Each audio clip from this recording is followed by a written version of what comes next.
so that eventually you'll be confident and relaxed about the notion of your truly, truly successfully today, not at the end of your life, but today, winning this game, playing like a master.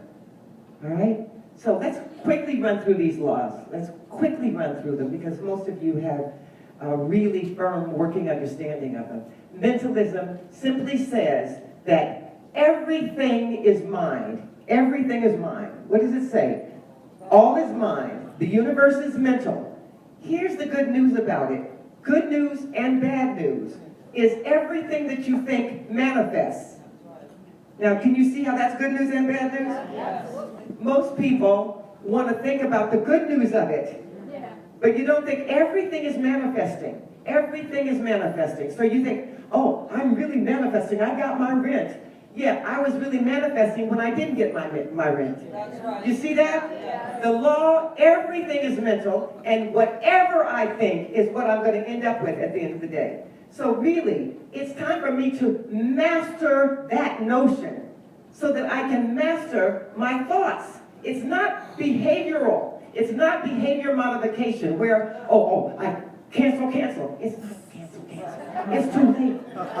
You have just exposed yourself. This is what you think. This is how you think. I want you to understand that we live in an abundant universe where there is more of everything than you can count.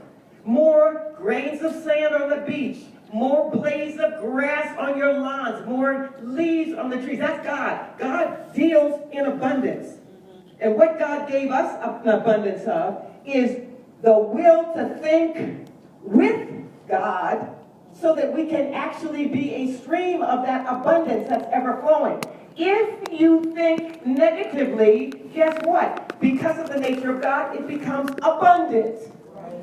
You understand that? The negativity then becomes abundant, and you end up now in a sea with many drops of water, each and every one of them negative. You understand what I just said? So it's not like, well, nobody knows what I'm thinking. Nobody needs to know what you're thinking. You know what you're thinking, and you're wallowing in a bed of it. Now, you can't think that there's not enough money. Listen to this. There's not enough money. For whom? You understand? Is that a true statement for a J. Paul Getty, a Steve Jobs? He's dead. Bill Gates? Most of it, well, you understand. There's not enough money for me. Now, is that true? Is there not enough money for me, or is there not enough consciousness for me to realize that I can access the abundance that actually is? Do you understand the difference? Yes. All right. You're speaking now. When you say you don't have enough or there's not enough, you're speaking based on a past experience, based on something that has been passed down to you, not something that's true. There is an abundance. There's an abundance of everything. And the minute you say there's not, there becomes an abundance of there's not.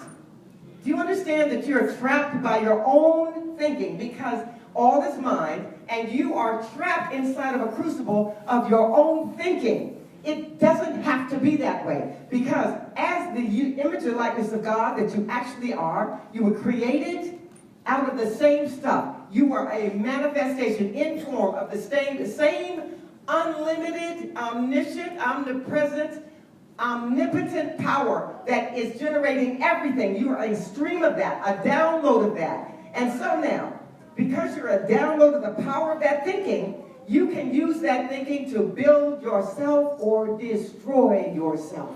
You must learn how to use your thoughts. And you must understand that your thoughts are manifesting and creating constantly. And all this small talk, I don't have enough. That's not true. You have enough consciousness to generate, activate the quantum field, and drop down anything and everything. But you don't have enough knowledge or awareness of that. That's why you have to learn the game. You have to learn that nothing is so until you say it is, and whatever you say it is what it must be.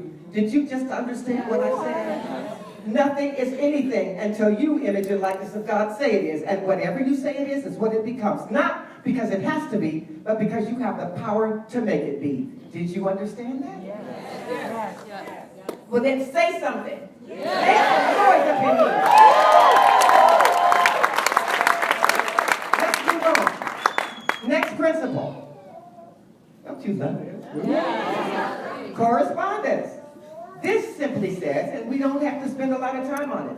It says everything that's above is reflected or manifested below. That's a simple one. If there's omniscience and omnipresence and omnipotence above, that same thing is below. If there is the power to think a universe into creation, there is a power within you to manifest or create your own universe.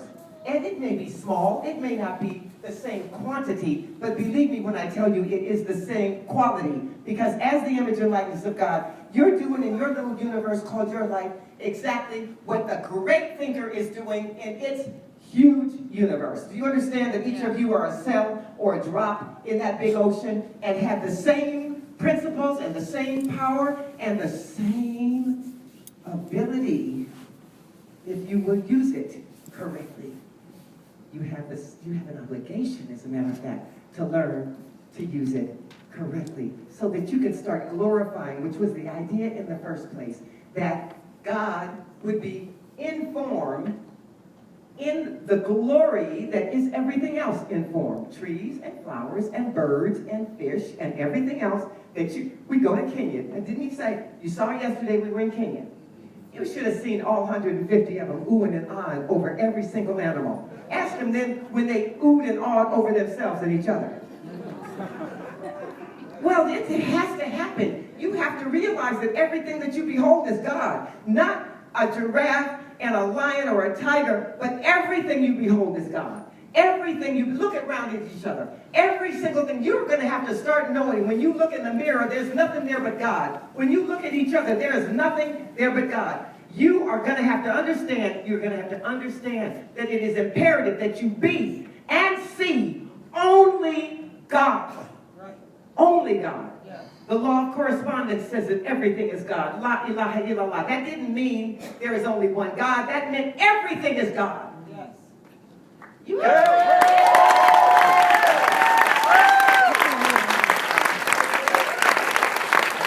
is nothing but God. Yeah. What's the next one? Consequences. Oh. Don't say nothing about that. Huh? Yeah. Consequences. That simply says, okay, I'm going to start off with what the Bible said. The Bible said, be smart. Do unto others only that you would have others do unto you. You thought that was just a nice, polite teaching? That is mandatory. Based on the law of consequences, every single thing that goes from you is coming back to you. Is it wise or not to put out only what you want back? Yeah. Wise or not? Wise. Creation begins in your heart. For you, creation begins in your heart. For me, creation begins in my heart. So it is mandatory that when it leaves my heart, it cannot be nasty, poisonous, venomous, judgmental, crazy, and irresponsible, and unaccountable.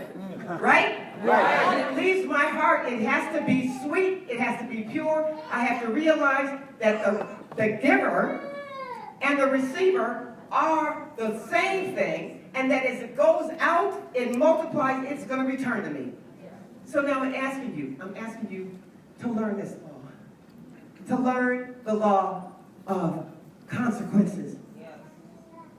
Every cause has an equal and opposite effect. Equal in intensity and opposite in direction. Every single thing that goes around comes around. Everything that goes around comes around. Now, you know, you have said that a million times, but I can tell by what you send out that you are not clear that that's coming back. That's coming back. Every cause has its effect, every effect has its cause, everything happens according to law. Chance is but a name for law not recognized. There are many planes of causation, but nothing escapes the law. Everything goes around pendulum. Moving on. Vibration. Oh, I love vibration. Vibration rests. Everything moves. Everything vibrates. Spirit vibrates very rapidly, and the gross. G-R-O-S-S. And the gross. Wait, I don't understand that. Spirit vibrates. And the gross very slowly. Okay, you understand that. Spirit, being ethereal, vibrates very rapidly. Gross, being material, vibrates very slowly. Here's the deal. You go, you get sick, you run to the hospital, you run to the medicine cabinet. You have no business being sick. God is not sick. Do you understand that? That's the first thing you have to understand. It doesn't make sense for you to be sick unless you're separate from God. God is not sick. If you are just a download, and believe me, ladies and gentlemen, you are just downloaded energy. You are just pure downloaded light from the mind of God into manifested form. That's all you are. Now, you can think you're something else, and because of the nature of your divinity, you can make yourself be something else. Like sick, like broke, like lonely and scared and crazy. You can make yourself be that. That will never be true. That will always be an illusion, because you will remain in the mind of God exactly as God is thinking. You cannot change what the great thinker is thinking. Huh? So you then are my image and likeness over here. Whole, perfect, and complete. Abundant, well, beautiful, loving, and loved. That's over here in my thinking. That's how I'm holding you, because I'm the creator. Now you're over here because you didn't get good grades, didn't clean up your room, didn't take out your trash, didn't eat your spinach. You're over here thinking you're bad, you're wrong, you're crazy, you're lazy, you're stupid, you're the whole bunch of stuff that has nothing to do with the truth. And over here, God is holding you as itself whole, perfect, and complete. But your experience is broken. So you then go and ask somebody else to fix it. Doctors and medicine and name some other ways you go to have somebody else fix it. Relationships, psychiatrists, all of these ways. You're dealing with your perceived brokenness as though it's the truth, and then you want somebody else to fix it. Fix what? All you would ever have to fix is who you say you are. All you ever have to fix is who you say you are. The minute you say, I am the image and likeness of God, and not just with your lips, but with your heart, with your mind, with your soul, I am the image and likeness of God, and therefore whole, perfect, and complete at all times. That's all you need to do. What did I just ask you to do? I asked you to change your vibration. I asked you to change your vibration from gross to spirit. Because that's all you are. I don't care how many times you take a body and become obvious to the rest of your brothers and sisters. You are simply still spirit inhabiting a body, a spacesuit, if you will, that makes it possible for you to stand in gravity on this earth plane. You will never be that. You will always be an idea in the mind of God, manifested. So now Now here's the news. Here's the news. High vibration, spirit. Everything, heaven, kingdom. Low vibration, nothing. Bad, earth, no. Hell. Okay? Nothing, hell, earth plane. Here, this side, you're all that stuff on the low vibration. Here on this side, you're all this stuff on the high vibration. All you have to do, you don't have to go to the doctor, get anything cut out, anything injected. All you have to do is change your vibration. Over here, as in the vibration of spirit, it is impossible. You know, this is something that Pablo and I used to talk about.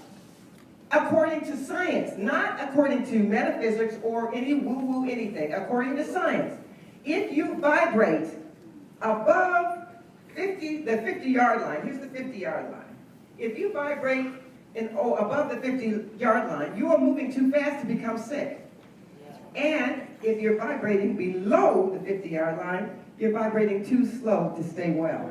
So what am I telling you? Your vibration is up to you. Your vibration is up to you. It's up to you, unfortunately. See, who you are is not up to you, but who you say you are is. And when you say you're not, you're not. And when you say I am, you am. Come on It's now. up to you. Manage your vibration. Manage your vibration. Manage your vibration. Next. Look at this. Is this cool? Yeah. Is this cool? Polarity. What does it say? Read it. Everything is dual. Everything has poles. Everything has its pair of opposites. Now you all know, a pole, let's just use your broomstick. That's a pole, right? And each pole, because you have to be dual in order to be physical. You have to have a dual nature. You have to have both the spirit and the body in order to be informed. You have to know that dualism is a must. What we're being asked to do is be in the world of dualism, with a mind stayed on oneness, right? So here we are, here's our pole. Let's see, let's use this line this time. This line, that's our pole. Here is the low vibrating end. See, these are all tied up together of the pole. Here is the high vibrating end. You see, it's the same as the last one. Huh? Vibration depends on where you're standing on the pole. Here on this end of the pole, there's a whole lot of everything. A whole lot of everything. So, the masters used to say, if you want something, seek thee first the kingdom. All right, the kingdom is the good side. This is the side where all the goodies are. This side, of course, is what they call hell because of its emptiness. It is empty. There is nothing here. There's nothing here. No cheese down that tube. If you want abundance, go where abundance is. Stop standing here, cursing the darkness. Move, hence, go to the light. Because here's where it is. You can't stand here without being blessed. You can't stand here without being loved, without being downpoured with abundance. You cannot. It's impossible. It's against the law. And you're being asked to be loving. All right? Manage that simply. Manage your vibration. Manage the polarity simply by choosing where you are. Right? And then, again, most of you know this, but I like to liken this as a hallway with that room filled with light, with this room filled with darkness. Now, the thing about it is, when you walk to the end that's filled with darkness, dark things happen. Huh? Well, what you want to do is you want to stand in the dark end and lock your doors, get your guns, you know, put your seatbelt, do all these kind of things that'll protect you. But they can't protect you in the dark. You think that you're safe, you can stay in the dark if you do all these things. If you get your medicine, if you lock your doors, if you get your guns, but you can't. The only way you can truly protect yourself is be where that can't be. Can you see that? Yes. The only way that you can truly protect yourself is be where that can't be. Not. Because polarities cannot occupy the same space. You stand in the light, you don't have to worry about what happens in the dark. Come on now. You don't have to talk about what the devil does. You know, all the devil did and all the devil does. How do you know? How do you know what the devil is doing unless you're standing down there with the devil? Oh! I'm standing, you're standing in a room where there's only love and only light and only God. How do you know what he's doing? That's why Jesus fought in the wilderness for 40 days and 40 nights and finally got tired and said, you know what? Forget you. Get thee behind me. But did he expect the devil to jump back, or did he expect himself to move? Come on, to where the light is. All right. That's your responsibility. Stop complaining. Come on. Stop commiserating. Do what's lawful. Learn the game. Learn how to really be happy. Learn how to really be prosperous. Learn how to really be safe. Learn how to really be well. Be well, be safe, be prosperous, be loved by standing where that stuff is. And that's the law of polarity. Come on now. Rhythm. What do they say about rhythm? Everything flows out in it. Everything has its tides. All things rise and fall in pendulum swing, manifest in everything. The measure of the swing to the right is the measure of the swing to the left. Rhythm compensates. Now what I want to tell you about that is that a master understands Rhythm in form. A master understands rhythm and form. There are people who really only like it when the sun shines. That doesn't make sense. They only like it when things are, what? Ebbing. No, Flowing. they don't want things to ebb. But in order for things to flow, they have to ebb. In order for there to be daytime, there has to be nighttime. In order for there to be flowers, there's going to have to be rain. And a master understands that. In form, rhythm is mandatory. What you want to do is stand above it and let it do its thing under you. You don't want to be sad when it's dark and happy when it's light. You want to stand in the light and let it be dark and let it be light and let it be dark and let it be light and let it be full and let it be empty, because that's nature. It's going to go out and it's going to go in. It's going to ebb and flow.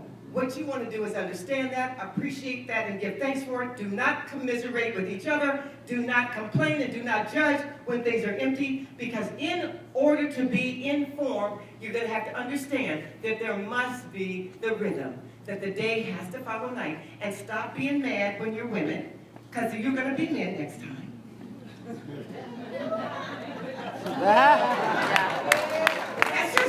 That's the law of rhythm.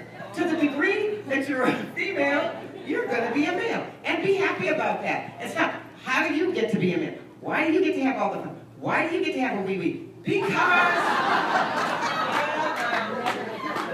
that's the way it works. I catch, I throw. I catch, I throw. Be happy about it. Understand this is the way it works. Stand on top of it and appreciate it and give thanks for the law of rhythm. Gender, same thing. Gender, same thing. Masculine, in order to be manifest, you must have gender. Masculine and feminine. In all things, there must be gender. Gender's in everything. Everything has its masculine and feminine principles. Gender manifests on all planes. Identification, do not identify yourself as either one. Only God. This is very important. Gender, one of our biggest problems as humans is relationship between the masculine and the feminine, between men and women. But when you understand that you're God choosing, instead of being trapped in an identification and trapped in a role, you're actually choosing the role. So this time, it is my pleasure to receive. That's the feminine. In this incarnation, it is my pleasure to give. That's the masculine. But I have to understand it, I have to appreciate it, I have to realize that in order for us to have life, electricity,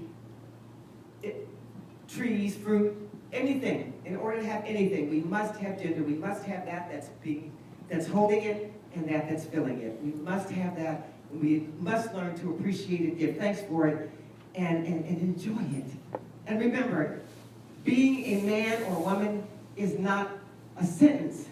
It is an opportunity to give as the divine. Yeah.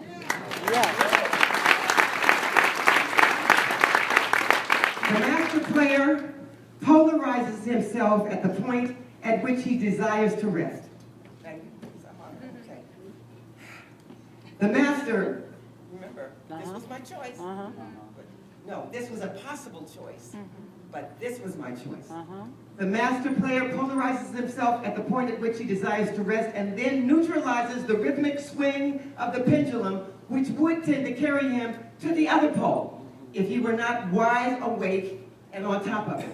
All individuals who have attained any degree of self-mastery do this to a certain degree, more or less unconsciously. But the master does it consciously. Come on now. Only and by the use of his will,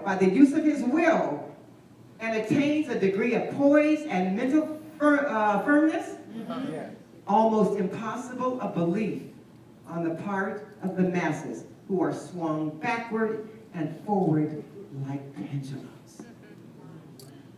Deep? Yeah. Now you have a choice to make.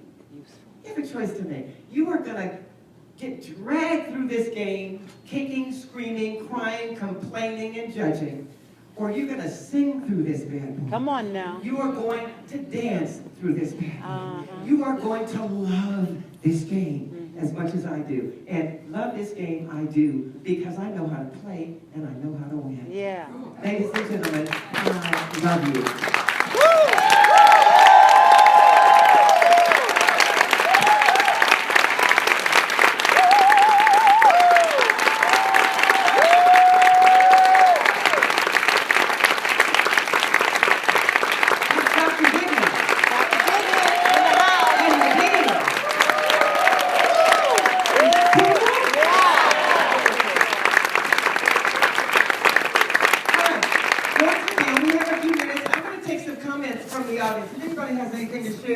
Quickly, anybody? Betty knows she has something to say. Lord have mercy. Girl, get up. I do. Who's surprised? At the super seminar, we have people give us feedback because we feel we need what's in the future, and we want to bring to them. Word it up a little bit. Closer to your mouth. We want to bring to them what gives them the most value at this time in their life. And on the feedback, Aziz got tremendous feedback for this. And what made this so powerful and what had it resonate with so many people was that it just wasn't a theory. That's right. It had application. It was like in real time. People could see it, touch it, feel it, hear it, and had actions to take when they left the super seminar. And out of that conversation, there was another young man there. His name was Fred Johnson. And Fred is a Sufi master, along with many other things that he's doing in the world. And he said to Ray, and he said to me, he said, I have traveled all over the world. I've opened for many great teachers and masters. And I want to be with you guys. I want to come and do something with you. And there's an opening, a possibility right now, especially around vibration and music and rhythm, to have people open their hearts together in a way that will transform life on this planet like this. So we got excited about it, and we said yes. And a part of the saying yes is going to have Aziz worldwide on video and teleconferences. I might have to drag her. Screaming and screaming. With Philip's help. With Philip's help. But this is a message that can be heard now, can be listened now. And I so appreciate you, right? And I appreciate all of you. And as I was sitting back here looking at this, what I realized was that if it didn't have a frame, it wouldn't make any sense. It would just be, but the way you frame it, has it have power that it wouldn't have if it were just standing by itself. Another thing I thought about, the metaphor yesterday, the movie, when Mary Poppins took the mirror out. I remember she said, this mirror is too small. You need a bigger mirror. And the mirror wasn't about seeing my face so much. The mirror was about seeing the face of everything.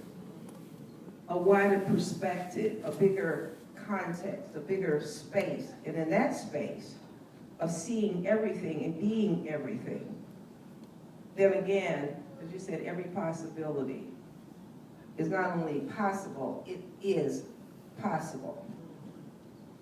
And I'm gonna finish. You tell me. But so I think there are three questions that we've been asking throughout human life. One question was, how do I fit into this whole universe, the cosmology of it? And then the second question became, who am I? We've answered that question. And now the third question is, who are we together? And with the question of who we are together, it allows for this conversation and even the conversation of love to be present. So, thank you. You're gonna see this again. Are you interested in seeing more like this? Let me just.